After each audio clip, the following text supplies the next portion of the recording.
Recently on This Is America, we've tried to educate ourselves and you about life in the Arab world.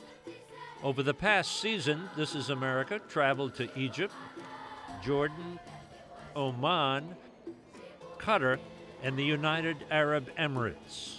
We visited historic sites, witnessed natural beauty, explored traditional Arab culture, and were stunned at times by the growth and development in these countries. It was a chance for us to learn about a part of the world that too many of us know so little about and probably will never see. During our trips to the Arab countries, we experienced warmth and hospitality everywhere we went. The friendliness of the Arab people is a fact and a reality which cannot be denied. During our travels, we had the rare opportunity to sit down and talk with some very important and influential people. Tolerance means that you live and let live, means you exchange views, exchange culture, you cooperate, coordinate for the benefit of mankind. The UAE as a government or as a state has been really working very hard to establish a very good education system and health system, and it's open to the best international practices. All the doors are open, and our leadership actually pushing hard for that, for women to have higher positions. Now we are in the cabinets, we are 4 ministers, we have nearly 24.5% in the parliament. When you have something as traumatic as what you saw in Iraq, and I'm not in the blame game here, Egypt actually fought with America against Saddam Hussein when he occupied Kuwait.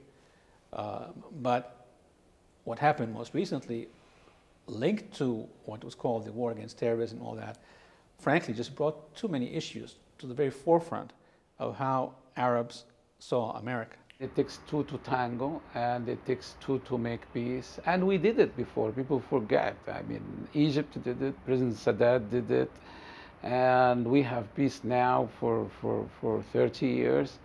And I guess that was great for Israel. It was great for Egypt. And today, sir, what we have lived throughout the last 60 years is a period of dispossession and dispersion. And we have become stateless, homeless.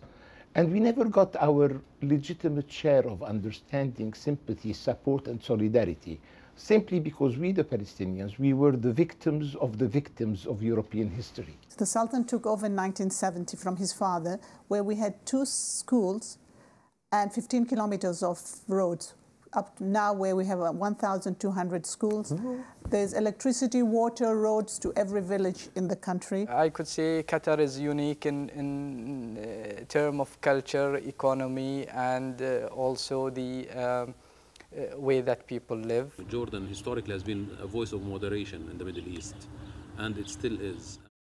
While talking with these guests, we examined a variety of topics and issues of special interest. One of the programs we produced looked at the role of women in the Arab world. I think here we are really practicing real opportunity to be ourselves as a human being first, with the high level of human values, and second, as genders, to complete each other's, to help each other's, to understand each other's. We devoted another program to growth and development in these Arab League countries.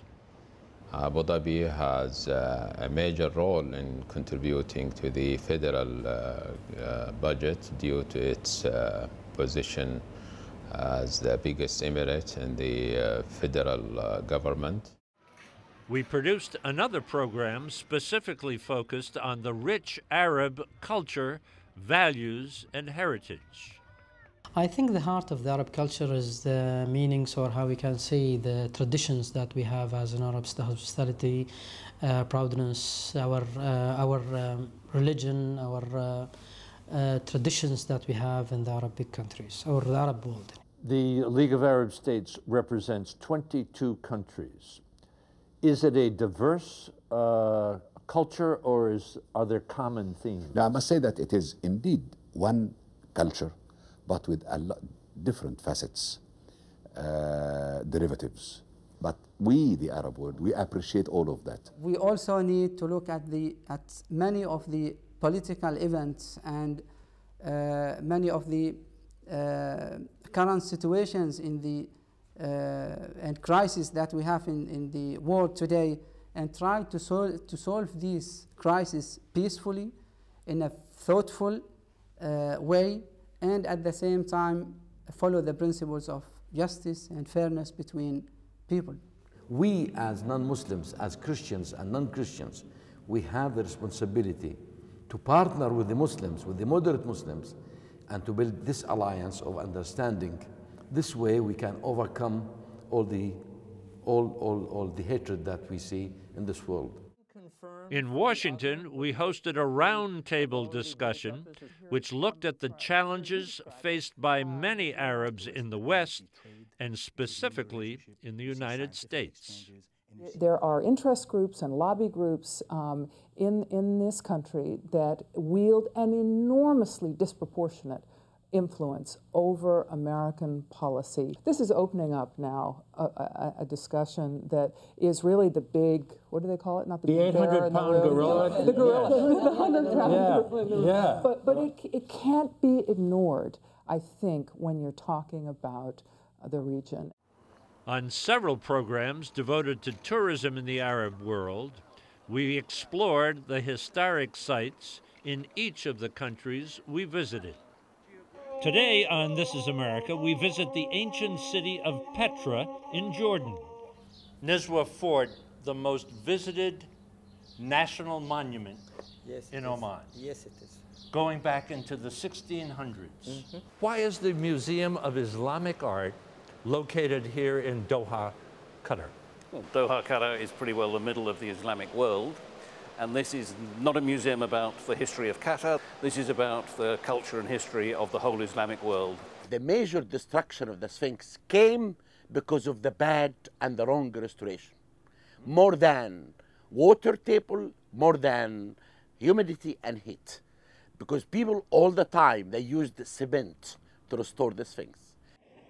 On this special program, a behind-the-scenes look at the exciting celebration Arabesque, Arts of the Arab World. All of these many programs have been produced with the support of the League of Arab States.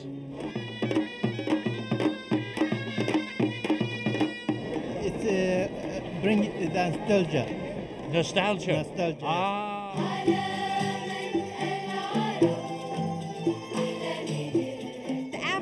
Splendid. It was mesmerizing. The youthful has had such joy, and there was so much culture. It was a wonderful evening. Allahu Akbar. Assalamu alaikum. Allahu Akbar. Allahu Akbar. I like the dancing and the outfits that the women wore. They were really pretty. And the music. It was really good. I think it's good to learn about other cultures. I think through culture you can learn a lot about people, and as you know, there's a lot of stereotype about Arabs and Islam, and when people come here and see that the Arab world produced this kind of a culture, it's really hard to be prejudiced against people when you appreciate their culture and when they produce. So that's why I think it's very important, and I think it's much more powerful than giving people a lecture about Arab culture or tell them that we're really good people. I think that it's very wonderful for Americans to see the Arabic culture. It is very interesting to share our culture, to know each other. So I think that is something wonderful.